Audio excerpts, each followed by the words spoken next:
אבל תגיד, מאיר, אתה חושב שמישהו מעניין את כל הקטע הזה עם האחדות, כל מה שאתם מדברים וזה? אתה יודע מה? בוא ניכנס לסופר. שאלה אחת פשוטה. על מה יקומו ויפלו הבחירות באשדוד?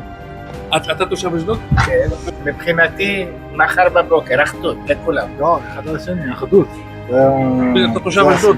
רק אשדוד. לחשוב אחד על השני בצורה חיובית. אחד לשני נתינה, אהבה אחד לשני, אהבה לזולת, נתח בעזרת השם את כל המחבלים ואת כל הישמעאלים שבאים להזיק לנו, לעשות אותם בעזרת השם עפר ואפר והכל יסתדר. צריך אחדות, נכון? אין יותר טוב מאחדות. את תושבת אשדוד? בשביל האהבה ובשביל האחדות. ככה צריך להישאר ביחד, מאוחדים. לאף אחד אין ראש לבחירות, זה נכון.